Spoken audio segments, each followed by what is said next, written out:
You must be Igor. No, it's pronounced Igor. But they told me it was Igor. Well, they were wrong then, weren't they?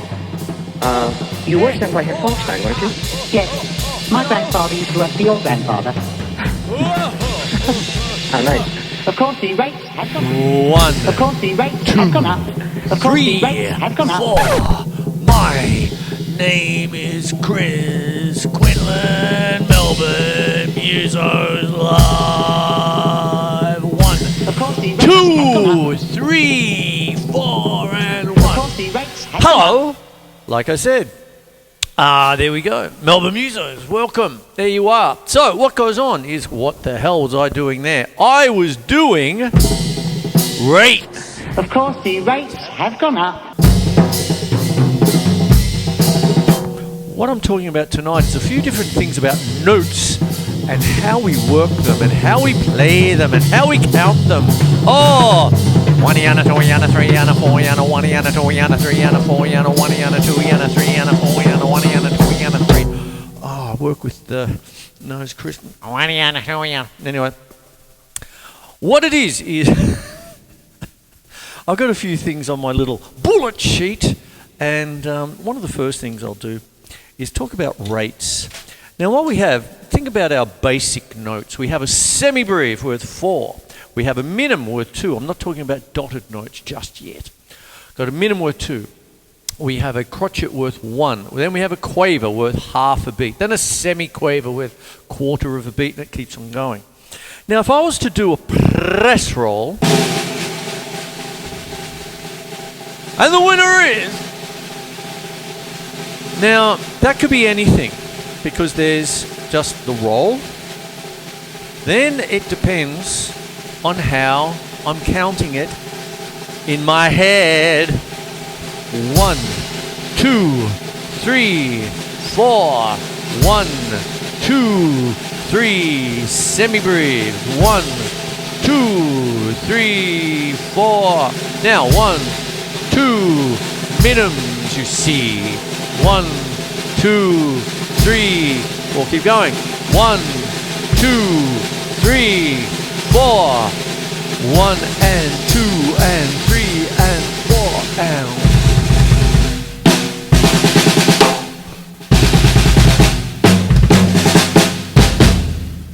That's what goes on. Now, Gary Chaffee, who knows that name? He is a bit of a teacher to the stars, 2 of his star students being Steve Smith and Vinnie Colaiuta. So we're talking way back when.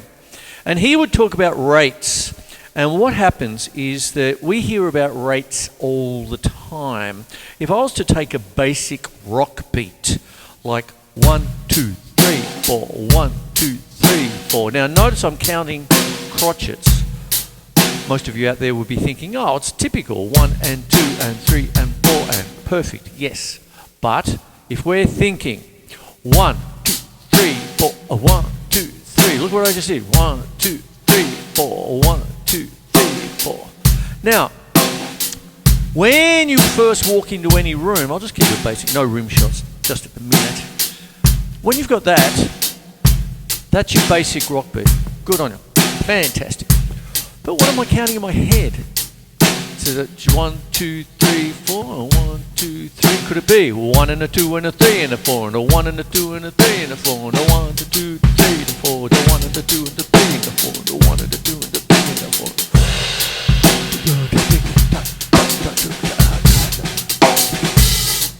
Oh, what just happened there? All of a sudden, the rate that I was counting triplets there.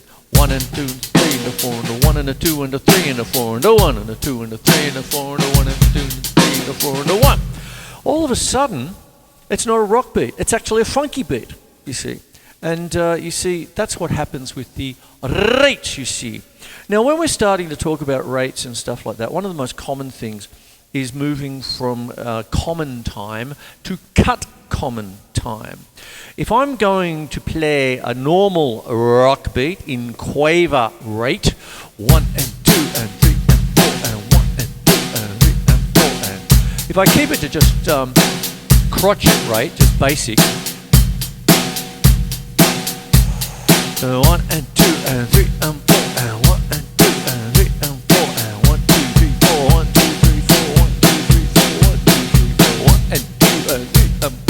what I've just done is gone from common time to a cut time. And cut time means that you cut the value of the notes in half. So all of a sudden, you might be playing crotchets like 1, 2, 3, 4, 1, 2, 3, 4. But against the other beat, it comes across like quavers. Do you see? It's always a funny thing. Cut common time is so often one of the more trickier things to try and explain as a teacher sometimes, because the concept is actually quite easy, but the actual ability to play it is sometimes, or to juxtapose the two different things together can sometimes be a bit tricky. You see, if I go across to here and just play the rock beat again and sort of just go 1 and 2 and 3 and 4 and 1 and 2 and 3 and 4 and put in the hi-hat on the end and 2 and 3 and 4 and take out. Look, now I'm playing jazz. 1 and 2 and 3 and 4 and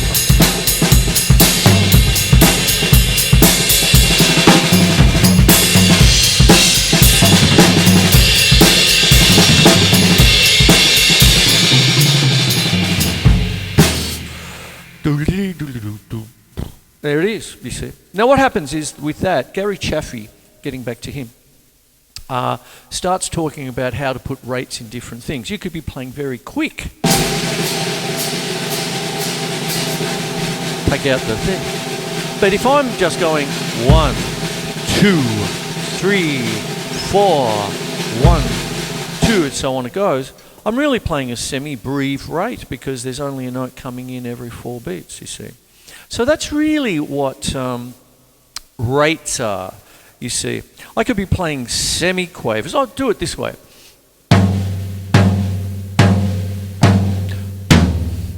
Hail Caesar! Okay, there's a crotchet. Sorry. I think that was a Frank Zappa thing.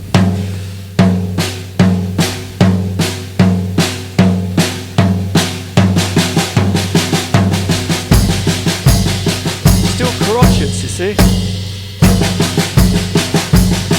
But I'm playing semi-quavers. 1 and a 2 and a 3 and a 4 and a 1 and a 2 and a 6 couplets.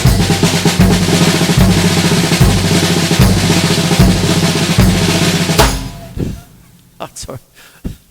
History of the World, Part 1, Mel Brooks.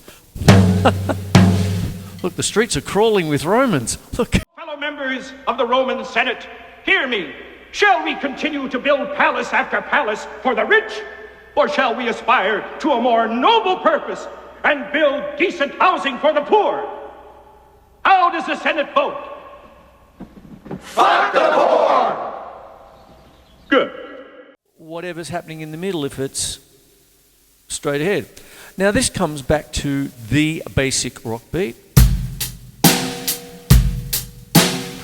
And then you can put other things in.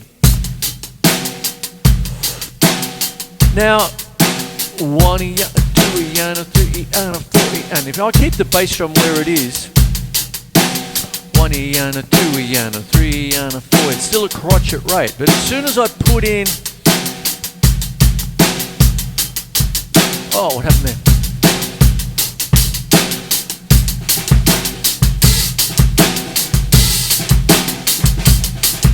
That's starting to become a 16th note rate because of the little extras. If I do it the other way around,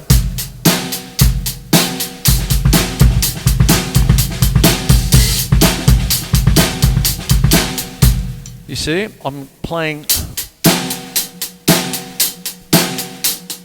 you could think of that as essentially just a quaver rate, if you like, 1 and 2 and 3 and 4. But as soon as I put in,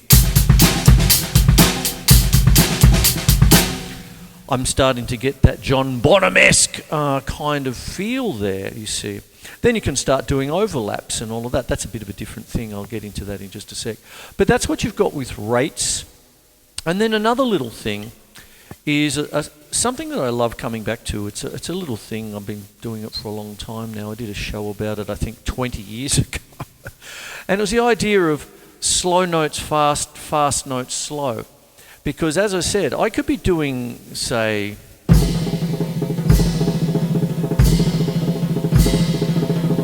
but but it still sounds slow. But as soon as I go,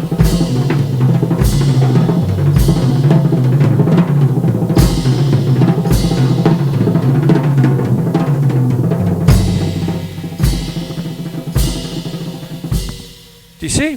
Oh, there you go. So good work with the old double stroke rolls. But what happens is, I'll give you a bit of history. Back in the day, old Harold, would get me on the practice pad, metronome, tick-tock, tick-tock, and it'd be all, say, quavers. Once you get up to 208, because that's the top speed of the old wind-up metronomes, you would then go back and do triplets up to 208, then semi-quavers up to 208. And then by the time you've got semi-quavers at 208 with a single stroke roll and a double stroke roll and a paradiddle, you're doing okay. It's pretty quick. But what happens is, what are you really doing? You're only playing 3 notes, aren't you? You're only playing quavers, triplets, or semi-quavers. How about if we do the rates and we're actually talking about, say, just 1, 2, 3, 4 crotchets, quavers, triplets, semi-quavers, okay, fives, sextuplets, Gina Bridge, I had to get her name in, and 30-second notes. I'll stop there. I could go 9s and 10s, even 11s and 12s. But what it is, all of a sudden you've got one slow speed, but you're going up through the ranks. And all of a sudden, you don't just have 3 notes anymore. You don't have, like quavers or triplets or semi-quavers. You've now got 8, all at one speed. And then go up 1. And that's how music works. That kind of stuff. It's wonderful. And that's a little bit more of a modern concept of things. I'm certainly not dissing the old-fashioned work your way up the metronome by hook or by crook. You've got to do it. But the idea of being able to play lots of different notes at lots of different times is a wonderful thing. Because what happens is I could play random.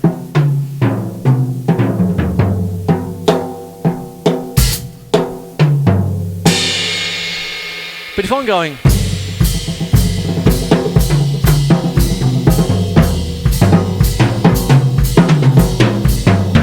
that's where Black Page comes from. With mallets? Not doing it.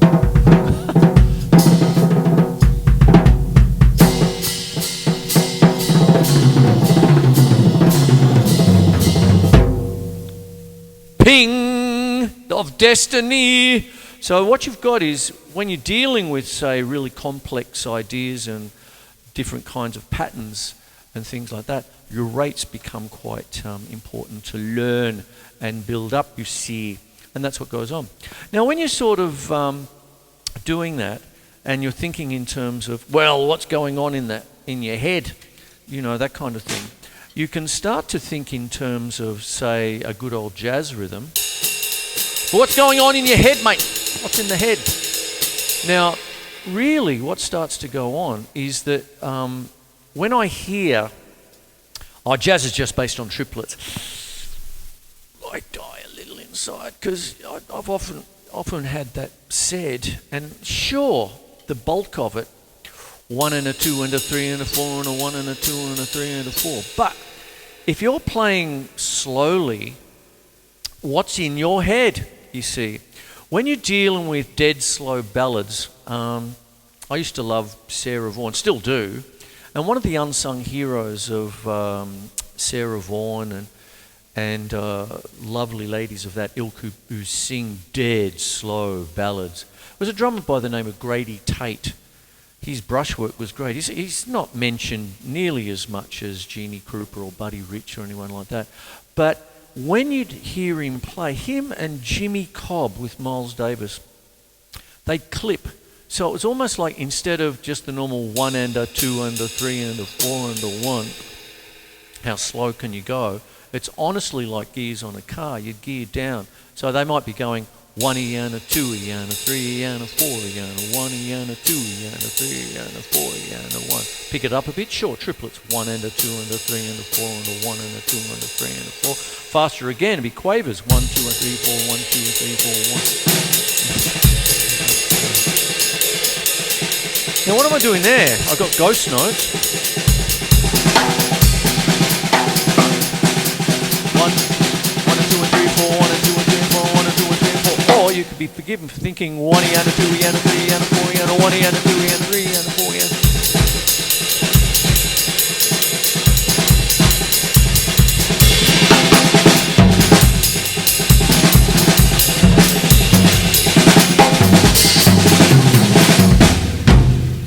There you go. You see? Bum.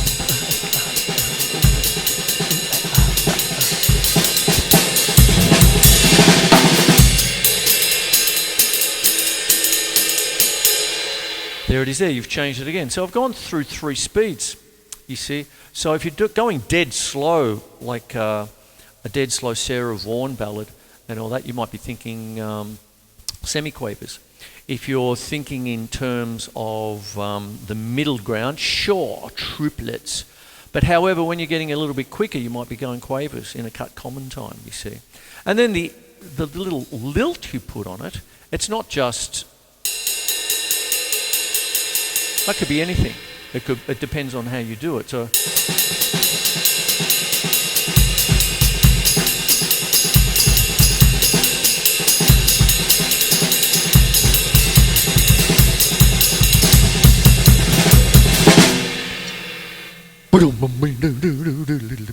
on it goes.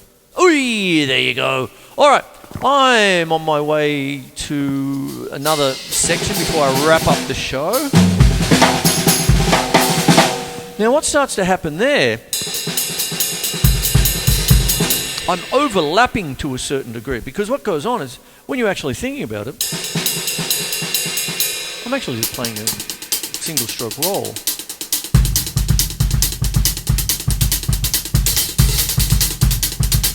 But then all of a sudden you can put in different things, and when we're starting to talk back into a rock kind of a deal,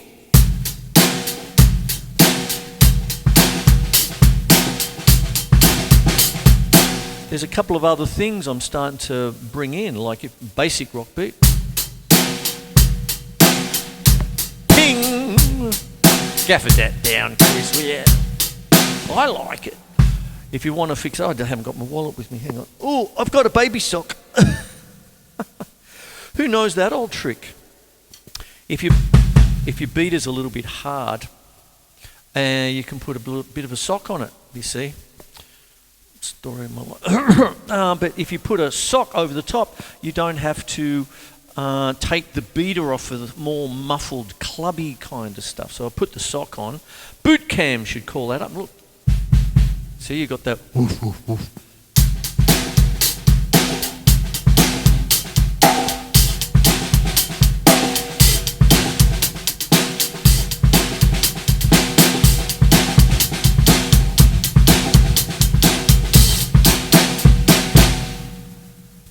Baby socks. I digress. But I was going to put that on the snare. Okay. So I've got it on the snare, mate. The snare. Oh.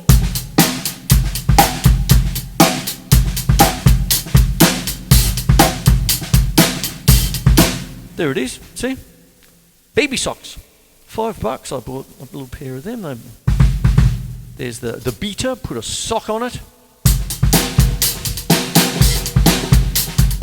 All of a sudden, our rates are starting to get mixed up. Now, when we're talking about things like this, just to start to finish off, is that what you can have is when you're actually changing certain things. I've already talked about cut common time, but you can also talk about things like the breakdown and stuff like that. I often call it the fish song, Elvis Presley's Suspicious Minds.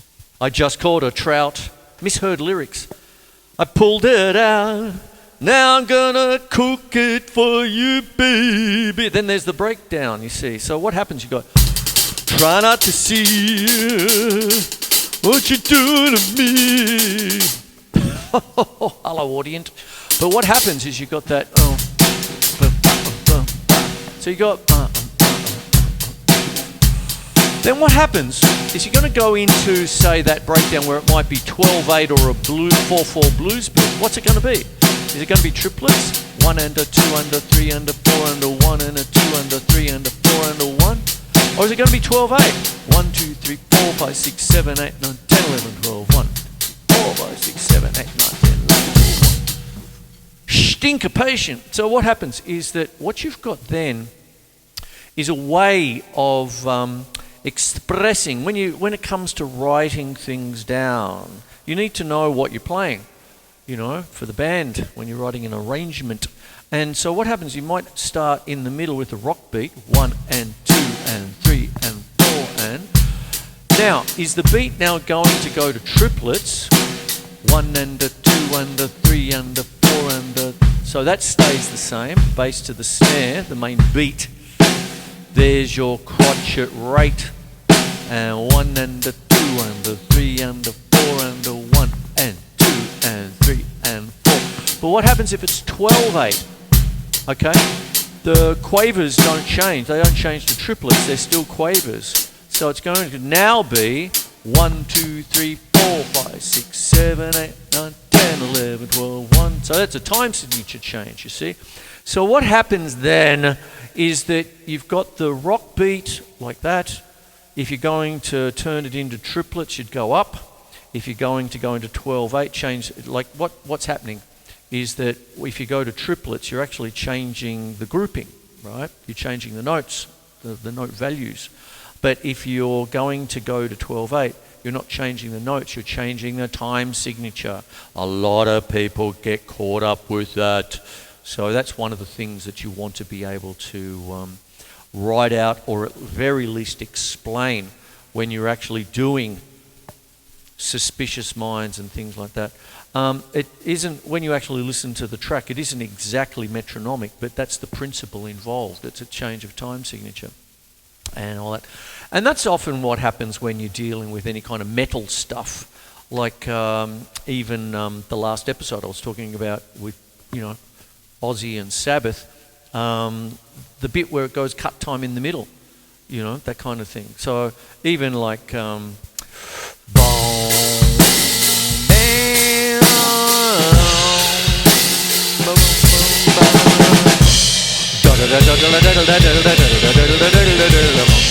like that. And all of a sudden you've got this change of time. How are you going to write it out? How are you going to explain it to the rest of your band members? Oy! Now when you're talking about Nate Smith is big on that. You've all seen Nate Smith. He's fantastic. A little bit of the old metric modulation there, where he might be doing different things like... Comes all the way back. I'll finish off now. It comes all the way back. You might be thinking it's a basic rock beat, right? But the little ghosty...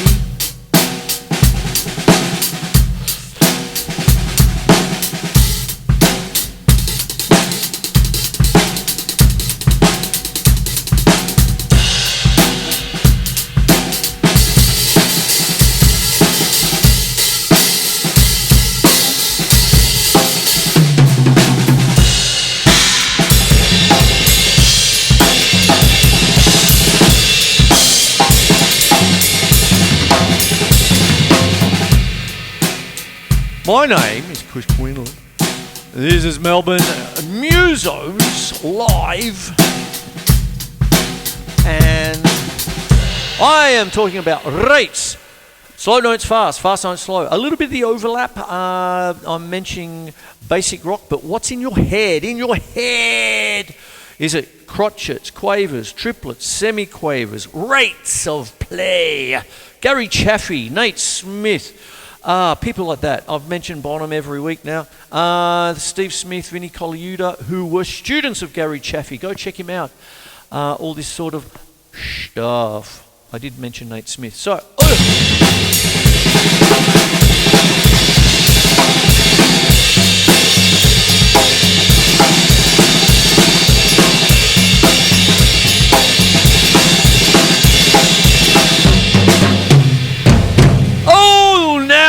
for a nice glass of